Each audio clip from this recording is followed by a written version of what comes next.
Chapter 7. Light in the Darkness.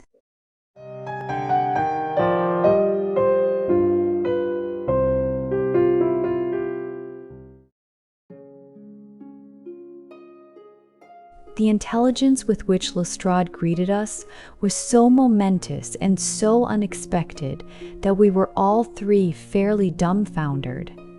Gregson sprang out of his chair and upset the remainder of his whiskey and water. I stared in silence at Sherlock Holmes, whose lips were compressed and his brows drawn down over his eyes. "Stangerson, too," he muttered. The plot thickens. "It was quite thick enough before," grumbled Lestrade, taking a chair. "I seem to have dropped into a sort of council of war." Are you sure of this piece of intelligence?" stammered Gregson. "I have just come from his room," said Lestrade. "I was the first to discover what had occurred." "We have been hearing Gregson's view of the matter," Holmes observed. "Would you mind letting us know what you have seen and done?" "I have no objection," Lestrade answered, seating himself. "I freely confess that I was of the opinion that Stangerson was concerned in the death of Drebber. This fresh development has shown me that I was completely mistaken. Full of the one idea, I set myself to find out what had become of the secretary. They had been seen together at Euston Station about 8:30 on the evening of the 3rd. At 2 a.m, Drebber had been found in the Brixton Road. The question which confronted me was to find out how Stangerson had been employed between 8:30 and the time of the crime, and what had become of him afterwards. I telegraphed to Liverpool, giving a description of the man and warning them to keep a watch upon the American boats. I then set to work calling upon all the hotels and lodging-houses in the vicinity of Euston. You see, I argued that if Drebber and his companion had become separated, the natural course for the latter would be to put up somewhere in the vicinity for the night and then to hang about the station again next morning. "They would be likely to agree on some meeting place beforehand," remarked Holmes. So it proved. I spent the whole of yesterday evening in making enquiries entirely without avail. This morning I began very early, and at 8 o'clock I reached Halliday's private hotel in Little George Street. On my inquiry as to whether a Mr. Stangerson was living there, they at once answered me in the affirmative. "No doubt you are the gentleman whom he was expecting," they said. "He has been waiting for a gentleman for 2 days." "Where is he now?" I asked. "He is upstairs in bed. He wished to be called at 9. "I will go up and see him at once," I said. It seemed to me that my sudden appearance might shake his nerves and lead him to say something unguarded. The Boots volunteered to show me the room. It was on the 2nd floor, and there was a small corridor leading up to it. The Boots pointed out the door to me, and was about to go downstairs again when I saw something that made me feel sickish, in spite of my 20 years' experience. From under the door there curled a little red ribbon of blood, which had meandered across the passage and formed a little pool along the skirting at the other side. I gave a cry, which brought the Boots back. He nearly fainted when he saw it.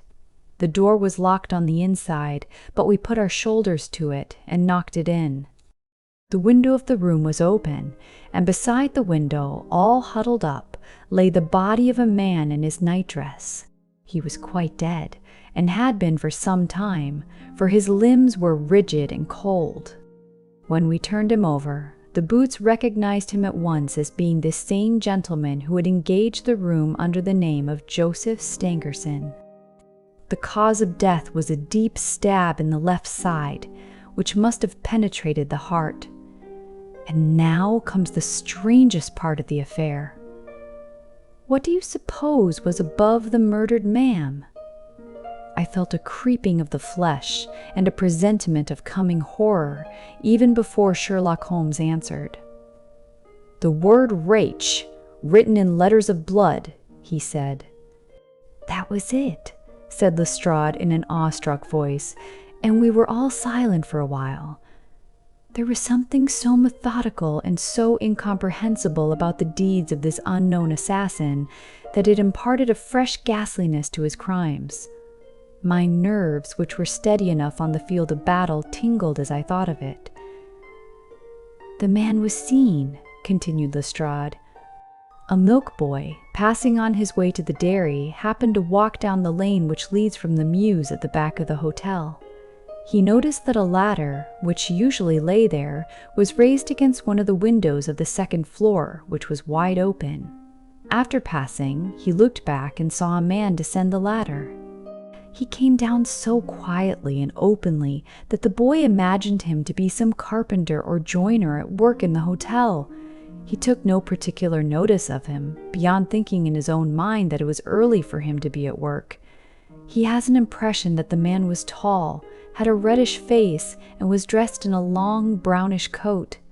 He must have stayed in the room some little time after the murder, for we found blood-stained water in the basin, where he had washed his hands, and marks on the sheets where he had deliberately wiped his knife." I glanced at Holmes on hearing the description of the murderer, which tallied so exactly with his own. There was, however, no trace of exultation or satisfaction upon his face. "Did you find nothing in the room which could furnish a clue to the murderer?" he asked. "Nothing." Stangerson had Drever's purse in his pocket, but it seems that this was usual, as he did all the paying. There was 80-odd pounds in it, but nothing had been taken. Whatever the motives of these extraordinary crimes, robbery is certainly not one of them. There were no papers or memoranda in the murdered man's pocket, except a single telegram, dated from Cleveland about a month ago, and containing the words, "J.H. is in Europe." There was no name appended to this message. "And there was nothing else?" Holmes asked. "Nothing of any importance." The man's novel, with which he had read himself to sleep, was lying upon the bed, and his pipe was on a chair beside him. There was a glass of water on the table, and on the window-sill a small chip ointment box containing a couple of pills. Sherlock Holmes sprang from his chair with an exclamation of delight. "The last link!" he cried exultantly. "My case is complete." The two detectives stared at him in amazement. "I have now in my hands," my companion said confidently, "all the threads which have formed such a tangle. There are, of course, details to be filled in, but I am as certain of all the main facts, from the time that Drever parted from Stangerson at the station up to the discovery of the body of the latter, as if I had seen them with my own eyes. I will give you a proof of my knowledge." "Could you lay your hand upon those pills?" "I have them," said Lestrade, producing a small white box. "I took them and the purse and the telegram, intending to have them put in a place of safety at the police station. It was the merest chance my taking these pills, for I am bound to say that I do not attach any importance to them." "Give them here," said Holmes. "Now, doctor," turning to me, "are those ordinary pills?" They certainly were not. They were of a pearly gray color, small, round, and almost transparent against the light. "From their lightness and transparency, I should imagine that they are soluble in water," I remarked. "Precisely so," answered Holmes. "Now, would you mind going down and fetching that poor little devil of a terrier which has been bad so long, and which the landlady wanted you to put out of its pain yesterday?" I went downstairs and carried the dog upstairs in my arms. Its labored breathing and glazing eye showed that it was not far from its end. Indeed, its snow-white muzzle proclaimed that it had already exceeded the usual term of canine existence. I placed it upon a cushion on the rug. "I will now cut one of these pills in two," said Holmes, and drawing his penknife he suited the action to the word. "One half we return into the box for future purposes. The other half I will place in this wine-glass, in which is a teaspoonful of water. You perceive that our friend, the doctor, is right, and that it readily dissolves." "This may be very interesting," said Lestrade in the injured tone of one who suspects that he is being laughed at. "I cannot see, however, what it has to do with the death of Mr. Joseph Stangerson." "Patience, my friend, patience. You will find in time that it has everything to do with it. I shall now add a little milk to make the mixture palatable, and on presenting it to the dog, we find that he laps it up readily enough." As he spoke, he turned the contents of the wine-glass into a saucer and placed it in front of the terrier, who speedily licked it dry. Sherlock Holmes's earnest demeanor had so far convinced us that we all sat in silence, watching the animal intently and expecting some startling effect. None such appeared, however. The dog continued to lie stretched upon the cushion, breathing in a labored way, but apparently neither the better nor the worse for its draught. Holmes had taken out his watch, and as minute followed minute, without result, an expression of the utmost chagrin and disappointment appeared upon his features. He gnawed his lip, drummed his fingers upon the table, and showed every other symptom of acute impatience. So great was his emotion that I felt sincerely sorry for him, while the two detectives smiled derisively, by no means displeased at this check which he had met. "It can't be a coincidence," he cried, at last springing from his chair and pacing wildly up and down the room. "It is impossible that it should be a mere coincidence. The very pills which I suspected in the case of Drebber are actually found after the death of Stangerson. And yet they are inert. What can it mean? Surely my whole chain of reasoning cannot have been false. It is impossible, and yet this wretched dog is none the worse. Ah, I have it! I have it!" With a perfect shriek of delight, he rushed to the box, cut the other pill in two, dissolved it, added milk, and presented it to the terrier. The unfortunate creature's tongue seemed hardly to have been moistened in it before it gave a convulsive shiver in every limb and lay as rigid and lifeless as if it had been struck by lightning. Sherlock Holmes drew a long breath and wiped the perspiration from his forehead.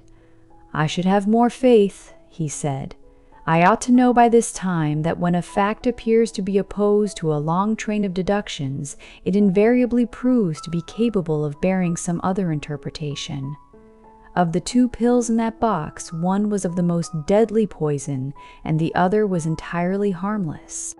I ought to have known that before ever I saw the box at all."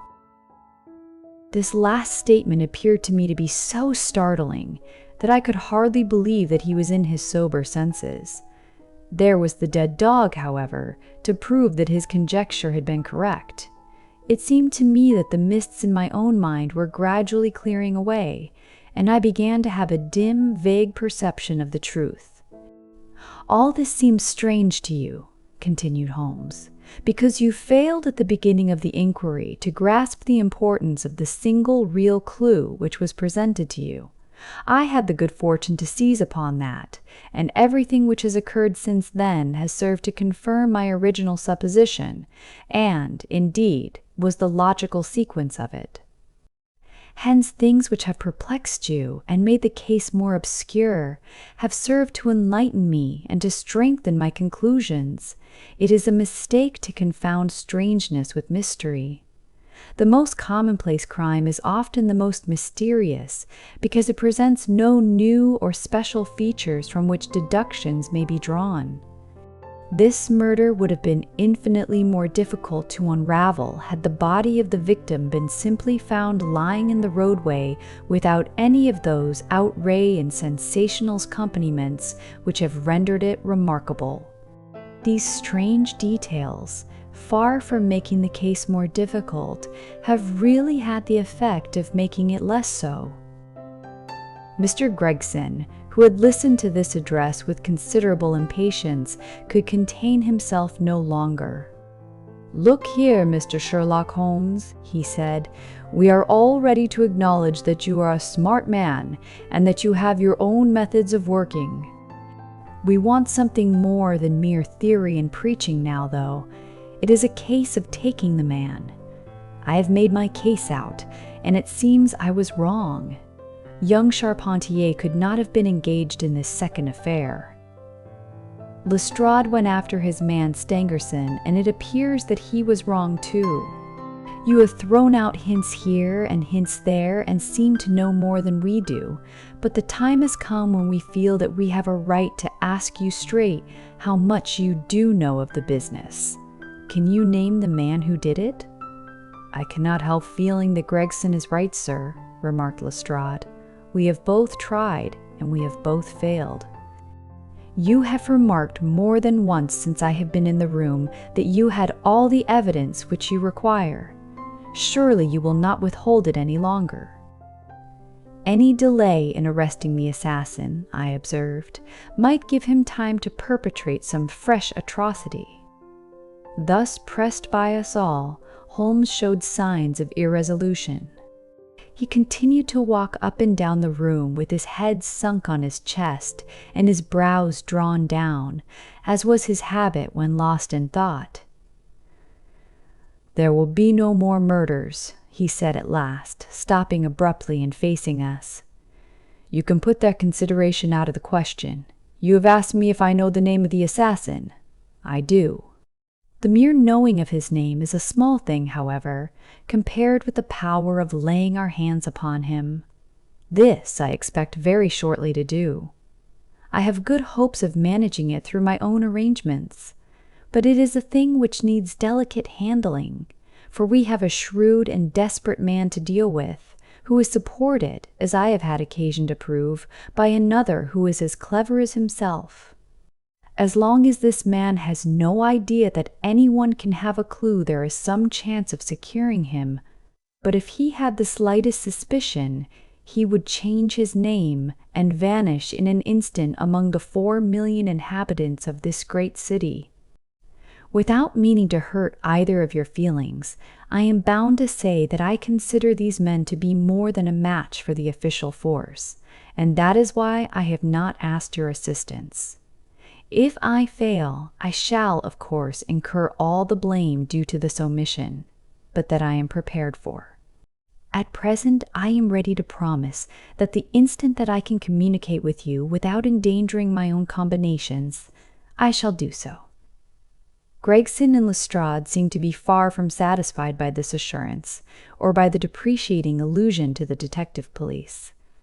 The former had flushed up to the roots of his flaxen hair, while the other's beady eyes glistened with curiosity and resentment. Neither of them had time to speak, however, before there was a tap at the door, and the spokesman of the street, Arabs, young Wiggins, introduced his insignificant and unsavory person. "Please, sir," he said, touching his forelock, "I have the cab downstairs." "Good boy," said Holmes blandly. "Why don't you introduce this pattern at Scotland Yard?" he continued, taking a pair of steel handcuffs from a drawer. "See how beautifully the spring works. They fasten in an instant." "The old pattern is good enough," remarked Lestrade, "if we can only find the man to put them on." Very good," said Holmes, smiling. "The cabman may as well help me with my boxes." "Just ask him to step up, Wiggins." I was surprised to find my companion speaking as though he were about to set out on a journey, since he had not said anything to me about it. There was a small portmanteau in the room, and this he pulled out and began to strap. He was busily engaged at it when the cabman entered the room. "Just give me a help with this buckle, cabman," he said, kneeling over his task and never turning his head. The fellow came forward with a somewhat sullen, defiant air and put down his hands to assist. At that instant there was a sharp click, the jangling of metal, and Sherlock Holmes sprang to his feet again.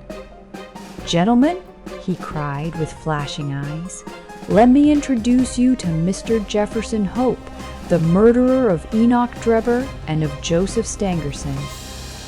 The whole thing occurred in a moment, so quickly that I had no time to realize it. I have a vivid recollection of that instant, of Holmes's triumphant expression and the ring of his voice, of the cabman's dazed, savage face as he glared at the glittering handcuffs which had appeared as if by magic upon his wrists. For a second or two, we might have been a group of statues. Then, with an inarticulate roar of fury, the prisoner wrenched himself free from Holmes's grasp and hurled himself through the window. Woodwork and glass gave way before him, but before he got quite through, Gregson, Lestrade, and Holmes sprang upon him like so many staghounds. He was dragged back into the room, and then commenced a terrific conflict. So powerful and so fierce was he that the four of us were shaken off again and again. He appeared to have the convulsive strength of a man in an epileptic fit. His face and hands were terribly mangled by his passage through the glass, but loss of blood had no effect in diminishing his resistance. It was not until Lestrade succeeded in getting his hand inside his neckcloth and half strangling him that we made him realize that his struggles were of no avail, and even then we felt no security until we had pinioned his feet as well as his hands. That done, we rose to our feet breathless and panting. "We have his cab," said Sherlock Holmes. "It will serve to take him to Scotland Yard. And now, gentlemen," he continued with a pleasant smile, "we have reached the end of our little mystery. You are very welcome to put any questions that you like to me now, and there is no danger that I will refuse to answer them."